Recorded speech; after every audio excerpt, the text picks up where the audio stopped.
교회는 어떤 곳입니까?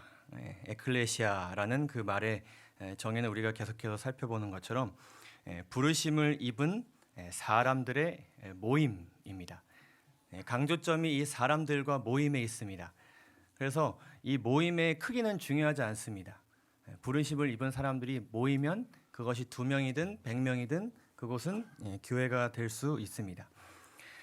근데 여기에 좀 하나의 수식어를 추가해 보면요. 교회는 부르심을 입은 다양한 사람들의 모임입니다. 맞습니까? 네. 교회는 다양한 성장 배경이 있는 사람들이 모입니다. 여기 계신 모든 분들이 성장 배경이 다 다릅니다. 이곳에 온 계기도 다르시고 과정도 다르시고 이유도 다르시고 하나님께서 인도하심을 느끼게 된 그 포인트도 다 다릅니다. 우리 청년들 같은 경우에도 외국에서 살아온 청년들도 꽤 많이 있지만 그 외국에서 살았다고 해서 또 미국에서 살았다고 해서 그 성장 배경이 또 다 다릅니다. 동부에 살았던 청년, 서부에 살았던 청년 다 다른 배경을 가지고 우리가 이곳에 모여 있습니다. 다양한 재산의 양이 있습니다. 우리가 가진 것이 다 다릅니다. 많이 가지신 분들도 계시고 상대적으로 그렇지 못한 분들도 계십니다. 이것은 우리가 옳고 그름으로 판단할 수는 없는 것입니다. 그냥 그런 것입니다. 아주 가난한 분이 계실 수도 있고 어떤 것을 하는 데 있어서 부담을 느끼시는 분이 있을 수도 있고 아니신 분이 있을 수도 있습니다. 또 다양한 재능을 가지신 분들이 이곳에 모입니다. 나와 같은 비슷한 재능을 가지고 있는 사람들도 있지만 나와 전혀 다른, 그리고 내가 가장 못하는 부분을 잘하는 사람이 이곳에 모이기도 합니다. 다양한 지식 수준이 또한 있습니다. 한 가지를 깊이 있게 공부하신 분도 있는가 반면에 조금씩 광범위하게 배우신 분들도 있으십니다. 꼭 학문에 대한 것이 아닐지라도 경험이 많으신 분들도 있습니다. 한 곳에서 오래 한 가지를 경험하신 분들도 계시지만은 여러 군데서 경험을 통해 배움을 얻으신 분들도 계십니다. 다양한 경험 우리에게 있습니다. 특별히 우리 교회 같은 경우에는 재림 교회 안에서 경험이 많으신 분들도 계시지만은 또 다른 한 교회에서 경험을 많이 가지신 분들도 계십니다. 그리고 여러 교회에서 경험을 또한 쌓으신 분들도 계십니다. 그러한 다양한 배경을 통해서 다양한 관심사를 가지신 분들이 모입니다. 나랑 비슷한 것을 관심 있게 바라보는 분들이 있는가 반면에 그 관심사를 하고 싶지 않아 하고 싫어하는 분들이 계실 수도 있습니다. 결론적으로 우리는 다 뭐가 다릅니까? 성격이 다 다릅니다. 재능은 같아도 그 재능을 활용하고자 하는 마음가짐, 태도, 자세 다 다릅니다. 교회에 오기를 준비하는 시간, 마음, 어떤 생활 방식, 습관 다 다르죠. 이렇게 다양한 사람들이 모인 곳에 예수님께서 한 가지 사명을 주셨습니다. 그러므로 너희는 가서 모든 족속으로 제자를 삼아 아버지와 아들과 성령의 이름으로 침례를 주고 내가 너희에게 분부한 모든 것을 가르쳐 지키게 하라. 볼지어다 내가 세상 끝날까지 너희와 항상 함께 있으리라 하시리라. 그래서 이 다양한 사람들이 모여서 함께 한 가지 일에 몰두하라. 한 가지 일을 위해서 함께 애쓰라라는 명령을 예수님께서 주셨습니다. 그것이 교회가 받은 사명이고 그것이 우리가 특별히 이번에 어떤 비전을 정해서라기보다는 늘 교회가 이 사명을 위해서 다양한 사람들이 합심해서 해나가야 하는 것이 예수님께서 바라시는 교회의 모습입니다. 그런데 중요한 것은 무엇인가 하면은 그것을 어떻게 하느냐에 대한 것입니다. 방법에 대한 고민이 우리에게 있습니다.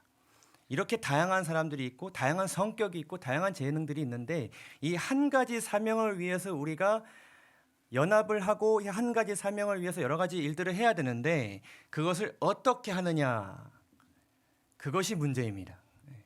그것이 고민이고요. 이 다양성을 어떻게 활용할 것인가, 이 다양한 부분을 어떻게 다 이렇게 골고루 자신이 가지고 있는 그 기질에 따라서 재능에 따라서 그것들을 어떻게 다 감당하게 할 것인가에 대한 고민이 우리에게 있습니다.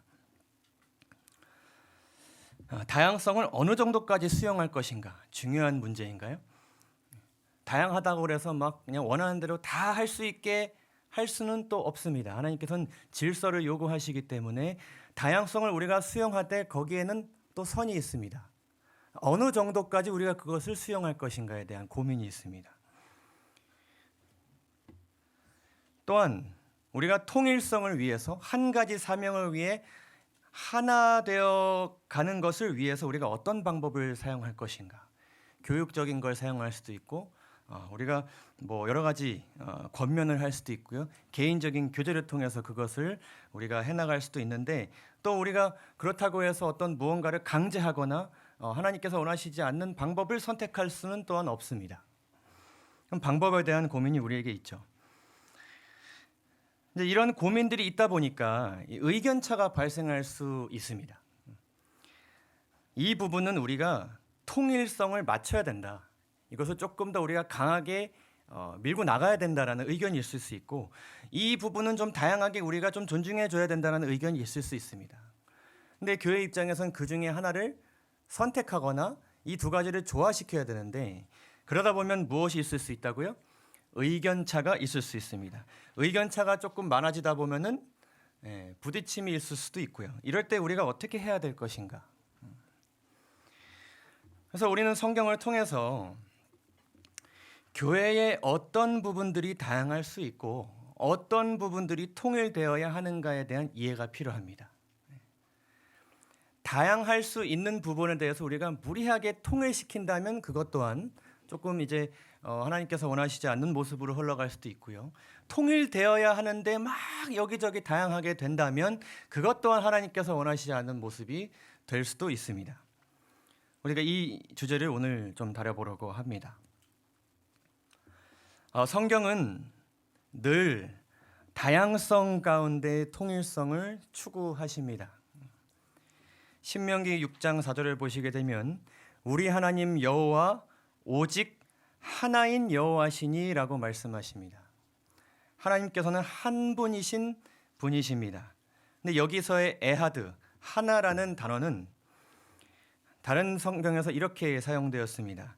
이러므로 남자가 부모를 떠나 그 아내와 연합하여 둘이 한 몸을 이룰지로다. 이것은 하나의 말 그대로 개체가 된다는 뜻은 아닙니다. 개체는 두 가지로 다르나 그 마음과 정신이 하나로 합쳐진다라는 것을 의미하고 있죠. 하나님께서 하나이신 것도 또한 그런 의미입니다. 남자와 여자는 정말 다른 존재입니까? 제가 살아보니 그렇습니다. 정말 남자랑 여자는 다른 존재입니다. 같음을 더 확인하는 것이 아니라 다름을 더 많이 확인하는 것이 결혼 생활이라는 것을 제가 지난주에 결혼기념일이었는데 1년 만에 깨닫게 되었습니다. 저쪽 방에서 제 와이프가 끄덕끄덕 하고 있을 것입니다. 맞아, 내가 더 많이 느끼고 있어. 이렇게. 그럼에도 불구하고 완벽히 하나가 될 수는 없지만 함께 하나의 정신을 가지고 한 곳을 바라보고 맞춰 나가는 것, 그것이 한 몸을 이루는 것이다라고 하나님께서 말씀하셨고 하나님께서도 그렇게 일하신다는 것을 우리에게 보여주고 계십니다.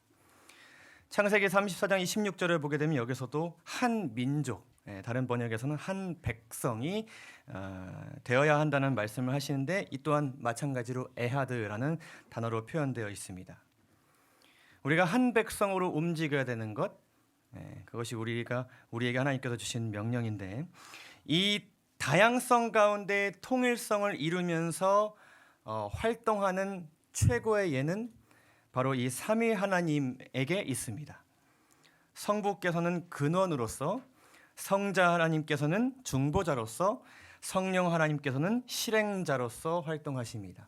개체는 다르지만 이 세 분께서 하나의 정신과 하나의 품성을 가지고 하나의 목적을 가지고 활동을 하시는 것이 삼위 하나님께서 우리에게 보여주시는 모본입니다. 그러니까 삼위일체라는 것은 뭐 여러 가지 논쟁도 있고 여러 가지 이견도 있지만은 이 개념의 핵심은 이것입니다. 이 삼위 하나님께서 정신과 품성은 같으나 목적이 달라서 그냥 따로 일하시는 것이 아니라, 그리고 목적은 같을지라도 나의 정신과 너의 정신으로 다르게 일하는 것이 아니라 같은 정신과 품성을 마음에 품고 같은 목적으로 나아가는 모본을 하나님께서 보여주셨다는 것이 이 삼위일체 교리의 핵심입니다. 신약과 구약은 어떠합니까? 우리가 지난번에 살펴보았던 하박국서 2장 4절에 의인은 믿음으로 말미암아 살리라는, 누가 생존하고 구원받게 될 것이다 라고 말씀하신 그 핵심 내용은 구약에서부터 시작되었고 신약으로까지 이어지고 있습니다. 이것은 통일된 하나의 메시지를 하나님께서 전달하시는 것입니다. 그래서 여러분 잘 아시는 말씀, 디모데후서 3장 16절에서 모든 성경은, 그 모든 성경을 구성하는 그 모든 책들은 다 하나님의 감동으로 된 것으로, 하나의 방법으로 기록된 것으로 교훈과 책망과 바르게 함과 의로 교육하기에 유익하기 하니, 이는 하나님의 사람으로 온전케 하며 모든 선한 일을 행하기에 온전케 하려 하기 위한 하나의 목적 안에서 쓰여진 그런 책입니다.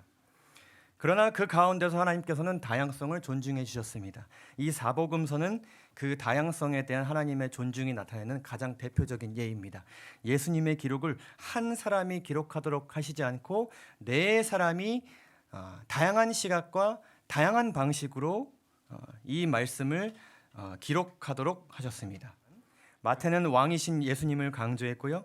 마가는 종으로 오신 예수님을 강조했고, 누가는 인자로 오신 예수님을 강조했고, 요한은 하나님이신 예수님을 강조했습니다.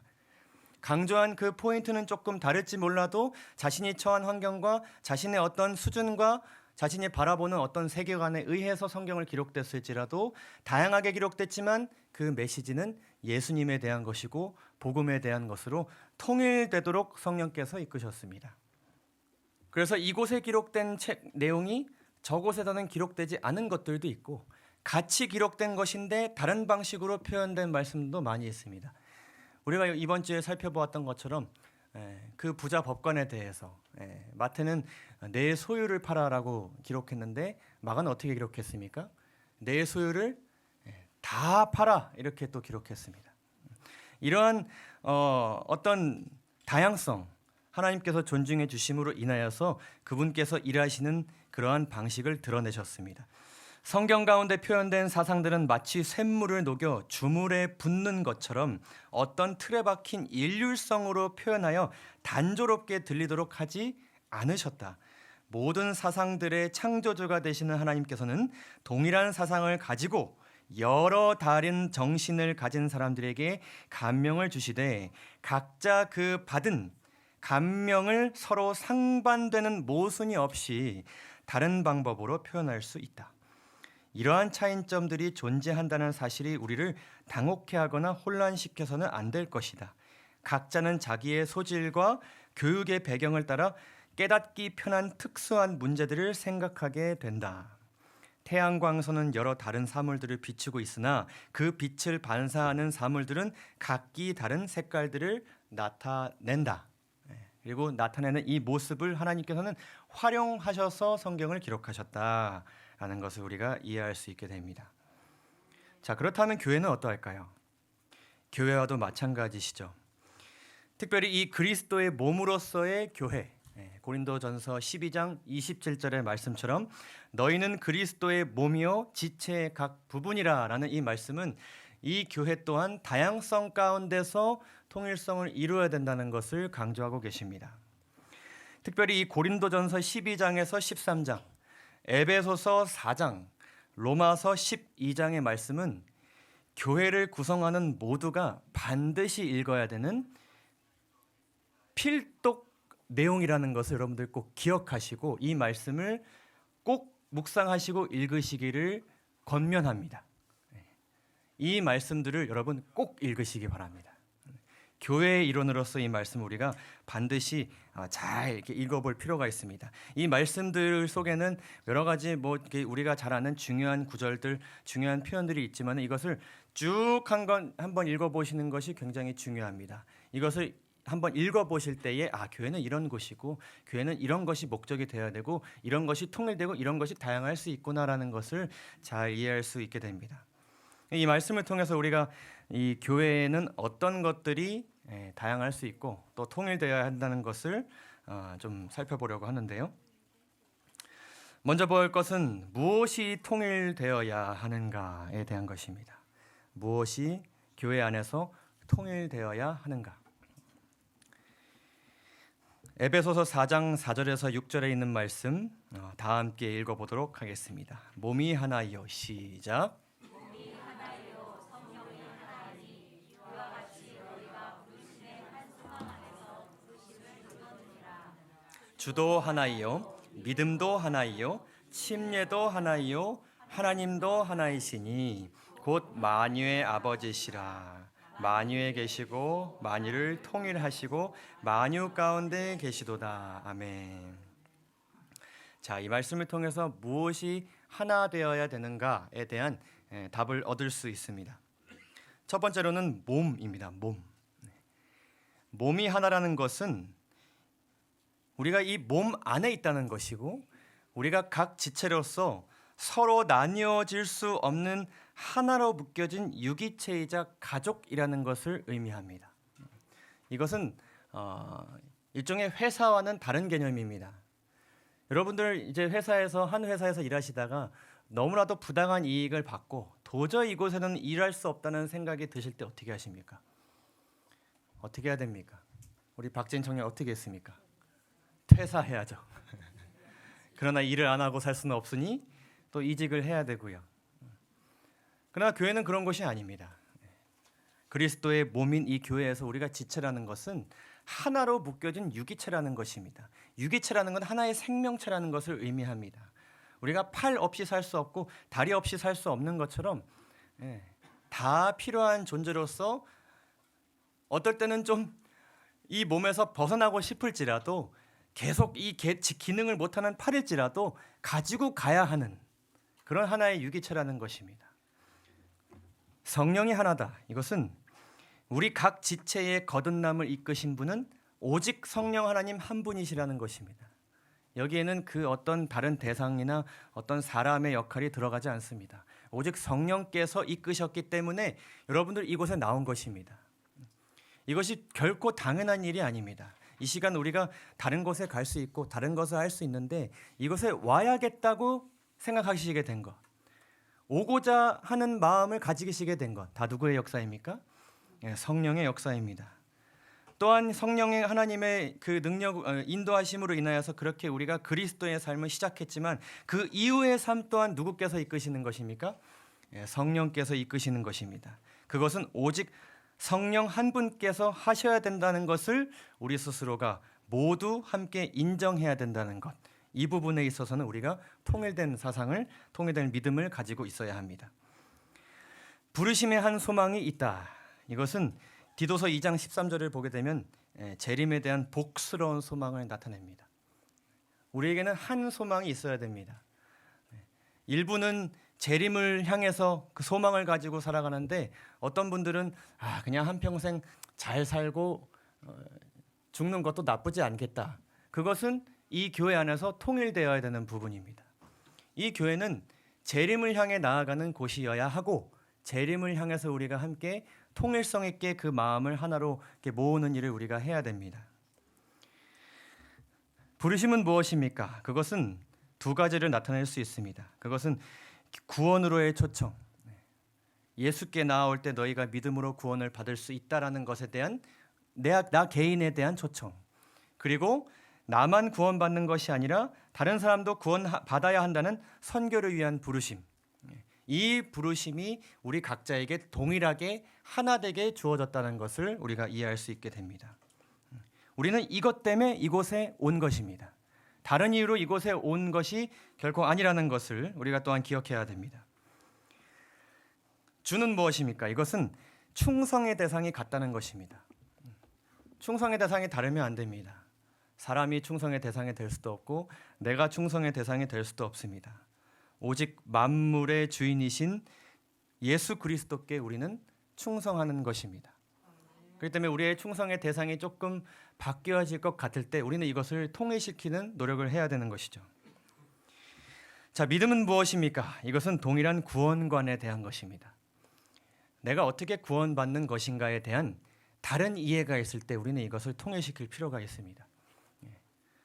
나는 믿음으로 말미암아 구원을 얻는다고 생각했는데 왠지 다른 방식으로 구원을 얻는 것 같다고 생각이 들 때 우리가 이 부분을 교육해야 하고 또한 통일시키기 위해 여러 가지 일들을 해나가야 될 것입니다. 침례. 근데 이 침례라는 것은 중요한 것이 우리가 예수 그리스도와 함께 어떻게 되었다가 산 것입니까? 죽었다가 산다는 것을 의미합니다. 그래서 침례도 하나라는 것은 우리가 매일매일 그리스도 안에서 죽어야 한다는 것을 강조하고 계십니다. 또한 가장 중요한 것, 우리의 아버지는 한 분이시고 모든 것의 근원이 그분께서 되어주신다. 우리에게 필요한 모든 것은 다 누구에게로부터 나와야 한다. 하나님께로부터 나와야 한다는 이 동일한 정신을 우리 모두가 교회 안에서 가져야 된다는 것을 여러분 먼저 기억하시면서 다음 내용으로 넘어가도록 하겠습니다. 무엇이 통일되어야 하는가에 대해서 여러분 다 이해하셨을까요? 네. 자, 그렇다면 교회는 또 어떠한 것들이 다양하게 존재할 수 있는가에 대해서 살펴보도록 하겠습니다. 두 가지를 살펴볼 텐데요. 첫 번째로는 역할의 다양성입니다. 역할은 다양하게 존재할 수 있고 다양하게 존재한다고 하나님께서 말씀하셨습니다. 고린도전서 7장을 보시게 되면 이렇게 말씀합니다. 각각 하나님께 받은 자기의 은사가 있으니 하나는 이러하고 하나는 저러하니라 이렇게 말씀합니다. 그래서 우리에게는 하나님께로부터 받은 각각의 자기의 은사가 있습니다. 하나님과 그 개인의 관계에서 받은 자신만의 그 고유의 은사를 나타내는 것입니다. 12장에서 말씀하시기를 은사는 여러 가지나 성령은 같고, 성령은 같아야 되지만 은사는 하나로 통일되는 것이 아니라 다 각기 다르게 존재한다는 것을 말씀하고 계십니다. 그리고 직임은 여러 가지나 주는 같으며, 이 직임이라는 것을 직분과 역할을 이야기합니다. 교회 안에서는 다 한 가지만 역할을 할 수가 없습니다. 다 성경을 가르칠 수 있는 그러한 자리에 올라가는 것이 아니라 모두가 다 각자의 위치에서 각자의 역할을 다양하게 하지만 그것을 이끄시는 분은 주 한 분이시다. 각 사람에게 성령의 나타냄을 주심은 유익하게 하려 하심이라. 베드로전서 4장을 보시게 되면 각각 은사를 받은 대로 하나님의 각양 은혜를 맡은 선한 청지기 같이 서로 봉사하라. 그러니까 우리가 함께 이 안에서 봉사하는 것이 그냥 다 같은 것을 가지고 일하는 것이 아니라 각각의 받은 은혜와 은사대로 각자의 위치에서 서로를 위해 봉사하는 것이 교회의 모습이다라는 것입니다. 로마서 12장과 제가 아까 언급드린 그 말씀들을 보시게 되면 은사의 다양한 종류들에 대해서 이제 말씀하시는데요. 12장을 보시게 되면 이렇게 말씀합니다. 우리가 한 몸에 많은 지체를 가졌으나 모든 지체가 같은 직분을 가진 것이 아니다라고 말씀하십니다. 이 교회에는 목회자도 필요하고 리더도 필요하지만 아침에 일찍 오셔야 되는 분도 필요하고 아침에 순서대로 접는 분도 필요하고 누군가 예배를 또 준비하는 분도 필요하지만 참여하는 분들도 필요합니다. 그리고 예배에 다 참여할 때 누군가는 그 다음 것을 또 준비하는 역할도 필요하고 그렇게 모든 지체가 각기 다른 직분을 가지고 몸속에서 일한다는 것을 말씀하시는데 잘 보시면 우리에게 주신 은혜대로 받은 은사가 각각 다르니 혹 예언이면 믿음의 분수대로 혹 섬기는 일이면 섬기는 일로 혹 가르치는 자면 가르치는 일로 혹 권위하는 자면 권위하는 일로 구제하는 자는 성실함으로 다스리는 자는 부지런함으로 긍휼을 베푸는 자는 즐거움으로 할 것이니라.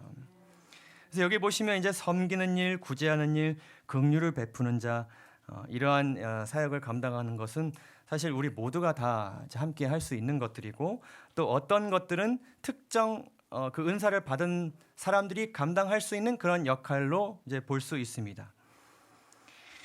에베소서 4장을 보시게 되면 이제 사도, 선지자, 복음 전하는 자, 목사, 교사 이런 역할들이 있다라고 또 말씀하시면서 고린도전서 12장에서는 성령으로 말미암아 지혜의 말씀을, 어떤 이에게는 같은 성령을 따라 지식의 말씀을, 믿음을, 병 고치는 은사를, 능력 행함을, 예언함을, 기타 등등.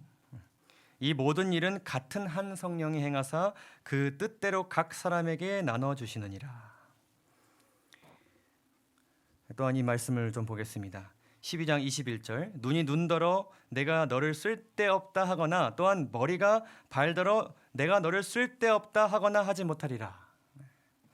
자, 이 말씀들을 통해서 우리가 종합적으로 알 수 있는 사실들은 무엇인가 하면요, 일단 은사들의 종류에 있어서는 가르침과 지도력의 은사들이 있음을 우리가 알게 됩니다. 또한 두 번째로는 섬기는 은사들이 있음을 알게 됩니다. 그리고 아주 특별한 은사들이죠. 이적을 나타내는 은사들이 있음을 또한 알게 됩니다. 그런데 이 은사들에 대해서 우리가 성경적으로 어떻게 이해해야 되는가? 첫째로는 모두 하나 이상의 은사를 받았다는 것입니다. 은사를 받지 않은 사람은 단 한 명도 없습니다. 모두 받았습니다. 작은 일일지라도 하나님을 위해 할 수 있는 무언가를 다 하나 이상은 받았습니다. 그러나 모든 은사를 가진 사람은 존재하지 않습니다. 모든 일을 다 감당할 수 있는 사람은 없습니다. 또 한 가지는 무엇인가 하면은 어떤 일의 그 사이즈에 대해서, 크기에 대해서 생각해 보게 될 때에 상대적으로 더 큰 일에 쓰임 받는 은사는 존재합니다. 그러나 그 모든 은사는 몸에게 있어서 동일하게 어떻게 하다고요? 중요하다라는 것을 우리가 반드시 기억할 필요가 있습니다. 작년에 초등학생 희망 직업 탑 10을 조사했다고 합니다. 여러분들 무엇이 되고 싶으신가요? 우리 어린이들이 이 10개 중에 무엇이 되고 싶은지, 그 장래희망에 들어있는지. 백수. 우리 아이들에게는 백수가 직업으로 인식되고 있습니다. 우리 정희정 집사님 쉬시면 안 될 것 같습니다. 자, 희망직업 탑 10은 무엇인가 하면은 뭐 아주 중요한 것은 아닙니다. 운동선수, 의사, 교사, 유튜버, 경찰관, 요리사, 프로게이머, 배우, 모델, 가수, 성악가, 법률 전문가. 제가 이 명단을 보면서 느끼게 된 것은 이렇게 미디어에 많이 노출되는 것을 아이들이 되고 싶어 하는구나라는 것을 알게 됩니다. 요즘 뭐 드라마에서 많이 다뤄지는 그런 직업들, 유튜브에 많이 나오는 그런 사람들, 사회 구성에 있어서 이런 사람들도 필요합니까? 필요합니다. 그러나 모든 사람들이 이 역할을 감당한다면 그 나라가 어떻게 되겠습니까? 모두가 다 유튜버가 된다면 정말 혼돈 가운데 이 나라가 있게 되겠죠. 요즘 4차 산업이다 뭐다 하지만 모두가 4차 산업에 목숨을 건다면 농사는 누가 짓고, 이러한 부품은 누가 만들며, 땅은 누가 파고, 그렇죠? 교회도 마찬가지입니다. 우리가 눈에 보기에는 크게 감당하는 사람이 있고 누구든 수월하게 하는 일을 감당하는 사람이 있을지라도 그 모든 구성이 있을 때에 그 교회가 하나의 교회가 된다는 것을 우리는 늘 기억해야 합니다. 여러분, 이 물을 우리 안진숙 집사님이 갖다 주셨습니다. 이 역할 필요합니까? 필요합니다.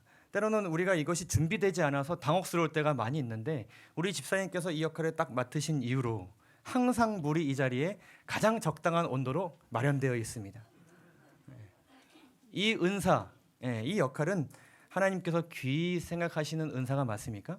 네, 맞습니다. 내가 교회에 와서 저것을 해야 된다라고 생각하는 그 마음을 성령께서 주셨기 때문에 그것은 중요한 것입니다. 자, 그런데 이 역할이 이렇게 다양하게 있습니다.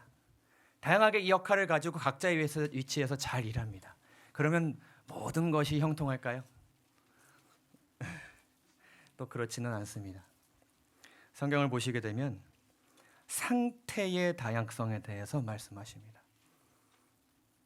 예를 들면 나와 어떤 전도사님이 하나님께서 목회에 대한 은사를 주셨다고 할지라도 그 목회의 현장을 바라보는 나의 상태와 그 전도사님의 상태는 정말 천지 차이로 다릅니다. 이 교회의 어떤 직책을 가진 우리 교회 반주자님과 다른 교회 반주자님이 피아노를 대하는 그 마음은 완전히 다를 수 있습니다. 성경은 이것에 대해서 아주 중요하게 강조하고 계십니다. 에베소서 4장을 보시면 우리에게 각 사람에게 그리스도의 선물의 분량대로 은혜를 주셨다고 말씀하십니다. 이것은 그 사람을 위해 하나님께서 최선의 것을 주셨는데 그것이 우리의 눈으로 봤을 때는 차이가 있을 수 있다는 것입니다. 그 은사의 크기와 하나님께서 베푸신 어떤 은혜, 그것이 종류는 다르지 않을지라도 그거에 대한 어떤 격차는 있을 수 있다는 것입니다. 누군가는 끊임없이 하나님께서 흥하게 하시는 사람도 있으시지만은 끊임없이 고난을 경험하게 하시는 경우도 존재합니다. 또한 이어서 말씀하시기를 오직 사랑 안에서 참된 것을 하여 범사에 그에게까지 자랄지라. 그는 머리니 곧 그리스도라. 잘 보시면요. 그에게서 온 몸이 각 마디를 통하여 도움을 입음으로 연락하고 상합하여 각 지체의 뭐대로 역사한다고요? 분량대로 역사한다고 말씀하십니다. 그러니까 그리스도라는 그 머리 되시고 몸 되신 그 존재로부터 나오는 것들이 각 사람의 분량대로 그것이 공급된다는 것입니다. 공급이 된다 안 된다에 대해서는 차이점이 없습니다. 그러나 공급되는 양에 대해서는 하나님의 뜻 안에서 조금의 차이는 나타날 수 있다는 것을 말씀하고 계십니다. 로마서 12장은 믿음의 분량에 대해서 말씀하십니다. 내게 주신 은혜로 말미암아 너희 중 각 사람에게 말하노니 마땅히 생각할 그 이상의 생각을 품지 말고.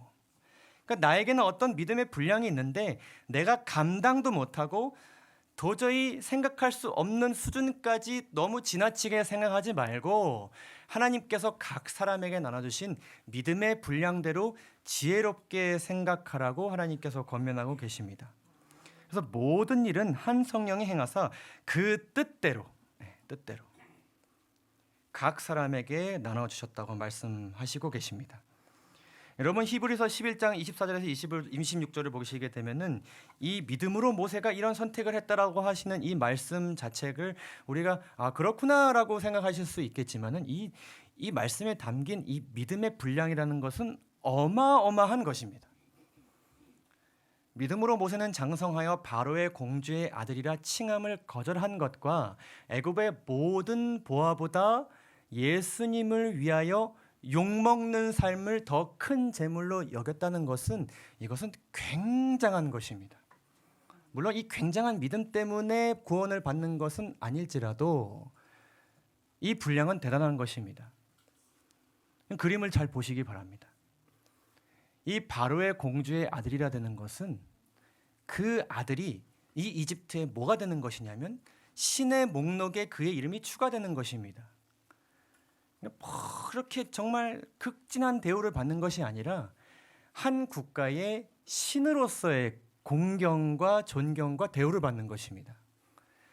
근데 모세가 이것과 하나님께서 주시는 상 주심을 비교해 보았을 때 이것을 기쁨으로 선택했다는 것은 제가 모세라는 사람을 그렇게 크게 높이는 것은 아닐지라도 이 사람은 한 백성을 이끌 만한 제목으로 하나님께서 그 뜻대로 선택하실 만한 그런 사람이었다는 것을 우리가 알게 됩니다.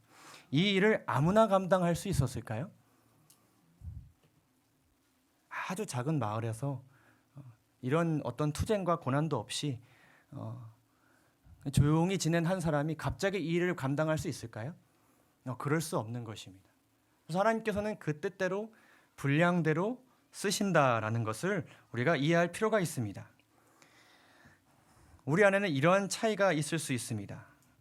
첫 번째는 속도의 차이입니다. 어떤 일에 대해서 어떤 분은 빠르게 해나가야 된다고 생각하는 사람이 있을 수 있고 천천히 느긋하게 하나하나 되짚어보면서 일해야 된다고 생각하는 사람이 있을 수 있습니다. 자, 이 두 사람이 함께 일한다고 생각이 들면 어떠실 것 같습니까? 그런 차이가 우리에게 있습니다. 빨리 해결해야 된다. 혹은 더 빨리 앞으로 나가야 된다. 아니다. 지금은 우리가 지금 이 상태에서 조금 더 유지할 필요가 있다라는 여러 가지 상태의 분량과 차이가 있을 수 있습니다. 또 한 가지는 태도의 차이입니다. 어떤 분은 어떤 문제에 대해서 논리적으로 생각하는 분이 있을 수 있습니다. 어떤 분들은 감성적인 접근을 할 수도 있고요. 관계적인 접근을 할 수 있고 그 마음의 차이에 따라서 굉장히 다른 방식으로 세상을 바라보고 또 문제를 대하고 또 교회를 대하고 사명을 대할 수 있습니다. 또 한 가지는 무엇인가 하면 마음의 분량의 차이입니다. 어떤 고난과 어려움에 대해서 어떤 분은 넉넉하게 이것을 받아들이시는 분들이 있는가 보면은 작은 일일지라도 크게 힘듦을 경험하는 분들도 계십니다. 그래서 어떤 일이 발생했을 때에 어떤 분은 별거 아니야라고 말씀하시는 분들이 계신가 하면은 이거 지금 빨리 해결하지 않으면 크게 될 거야라고 말씀하시는 분들도 계십니다. 그래서 우리 안에는 이렇게 다양한 역할도 있으면서 그 역할을 대하는 방식과 상태가 각각의 처한 상황과 개인의 분량에 따라서 다 다른 것입니다. 이런 다양함 속에서 우리가 하나의 사명으로 나아가야 되는데 쉽지 않죠. 더 많이 전해야 하고 더 많은 열매를 맺어야 되는데 이 과정이 사실은 쉽지가 않습니다. 하나님께서는 이렇게 교회 안에 다양함을 허락하신 이유가 무엇인가 하는 것입니다. 이것을 왜 허락하셨는가? 왜 이렇게 다양한 위치와 다양한 은사와 다양한 상태에 있는 사람들이 그 다양함을 존중하면서 통일되게 일하도록 이렇게 비효율적이고 어려운 방식으로 일하도록 하셨을까 하는 것입니다. 자, 에베소서 4장 11절에서 14절에 있는 말씀, 아주 중요한 말씀입니다.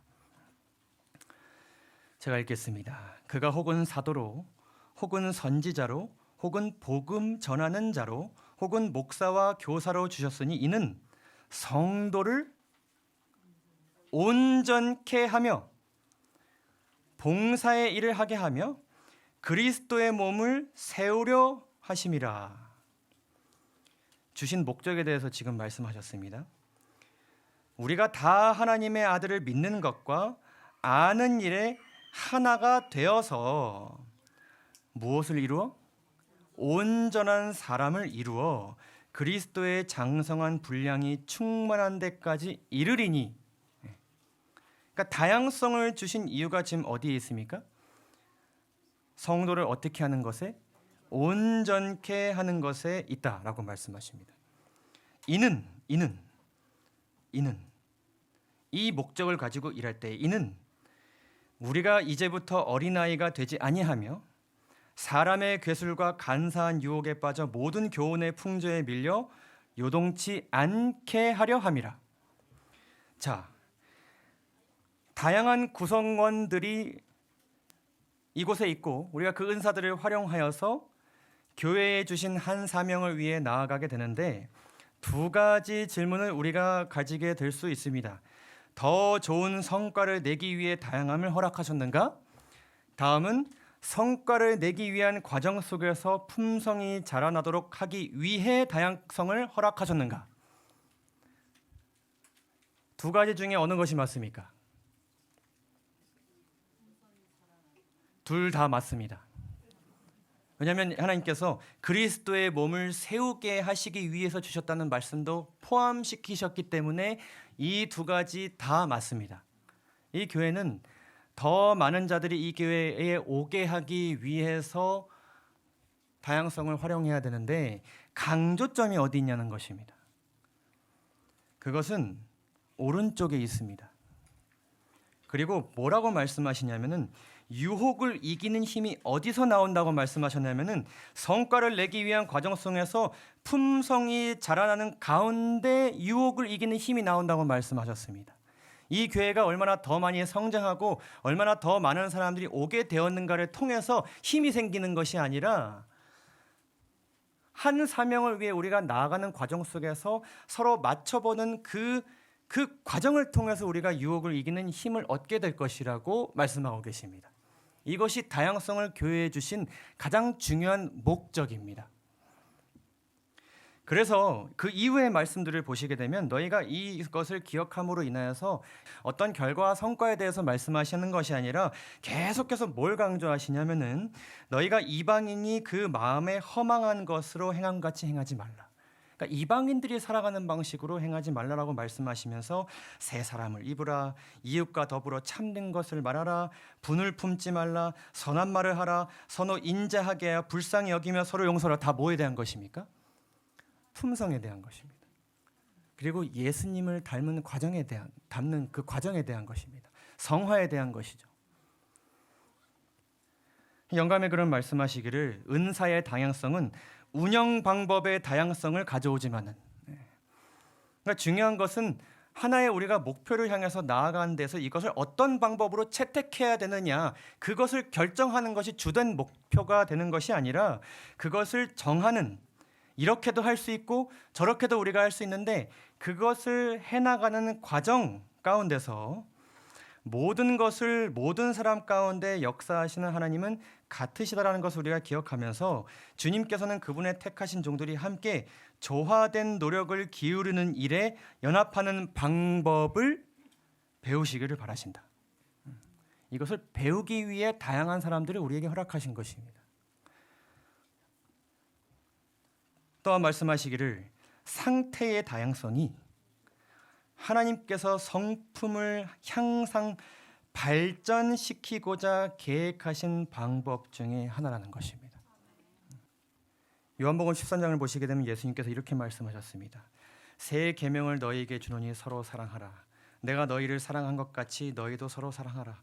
너희가 서로 사랑하면 이로써 모든 사람이 너희가 내 제자인 줄 알리라. 이것은 서로 이렇게 맞춰가는 과정을 통해서 선교할 것이라는 말씀을 하시는 것입니다. 영상을 통해 선교도 하고 우리가 전단지로도 선교를 하지만 예수님께서 강조하신 선교 방식은 그런 방법에 대한 것이 아니라 그 방법은 다양할 수 있지만 그 다양한 방법들을 정하기 위해서 해나가기 위해서 우리가 서로 맞춰보는 그 과정을 통해서 선교할 것이라고 말씀하셨습니다. 여러 기질과 조직에 대한 하나님의 백성들을 교회는 수용할 수 있어야 한다. 마음속에 받아들인 하나님의 진리는 생애를 고결하게 하고 그 진리는 더 많은 사람들을 모이게 하고 이러한 목적도 있지만 주 목적은 뭐라고요? 생애를 고결하게 하고 성화시키는 일을 할 것이며 각자의 독특한 견해와 편견을 정복하는 일을 할 것이다.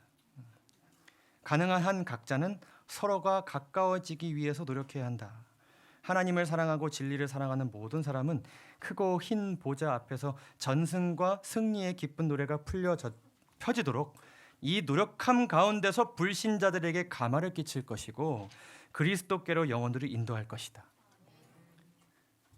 이 과정에 우리가 집중할 때에 나도 성장하고 교회의 열매도 더 많이 맺게 되는 것입니다.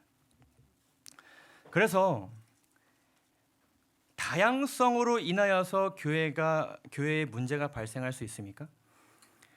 문제가 없는 교회는 없습니다.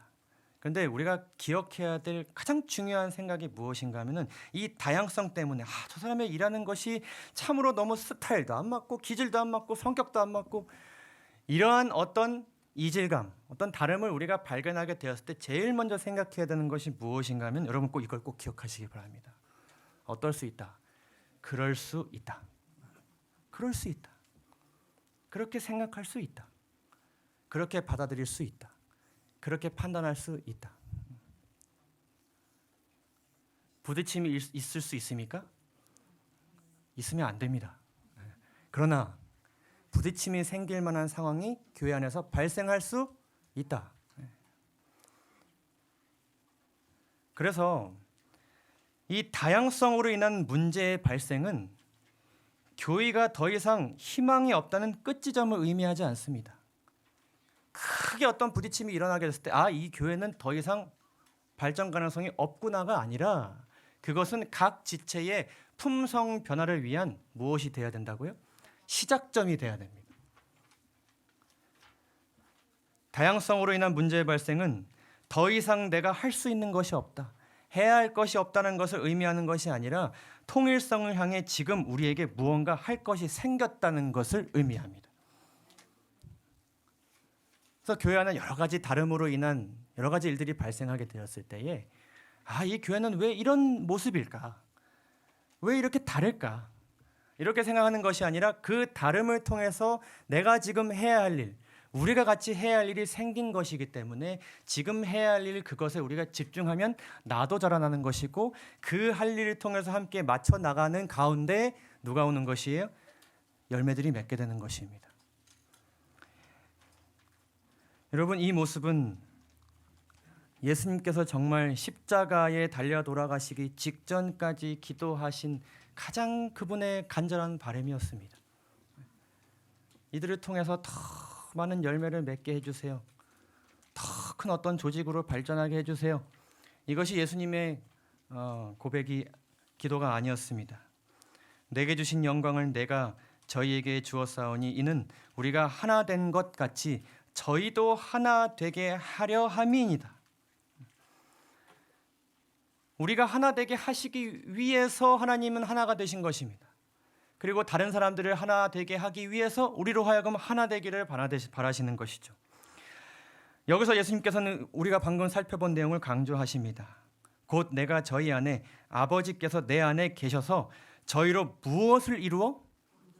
온전함을 이루어 하나 되게 하려는 것이 목적입니다. 그래서 이 각자 다 기질도 다르고 성격도 다르고 배경도 다른 이 제자들을 한 번에 이렇게 모은 것입니다. 그렇게 함은 아버지께서 나를 보내신 것과 또 나를 사랑하심 같이 저희도 사랑하신 것을 세상에 알게 하려 함이로소이다. 오늘 우리가 살펴본 내용의 결론 맞습니까? 여러분, 이 예수님의 간절한 바람을 늘 기억하시면서 특별히 이 진리의 불교회, 다른 교회보다 더 다양하고 더 다른 상태 가운데 있는 분들이 모여 있는 교회가 이 다양성 속에서 통일을 이루는 모습을 통하여서 더 많은 사람들에게 서로 사랑하는 교회로 선교하게 되기를 간절히 소망합니다. 여러분, 그 교회에 이미 지체로서 부르심을 받았고 우리의 한 가족이십니다. 여러분, 이 문장을 꼭 기억해 주시기 바랍니다. 참 교회는 다양함이 통일된 교회가 아니라 다양함 속에서 통일되어가는 교회입니다. 말씀을 마치도록 하겠습니다. 감사합니다.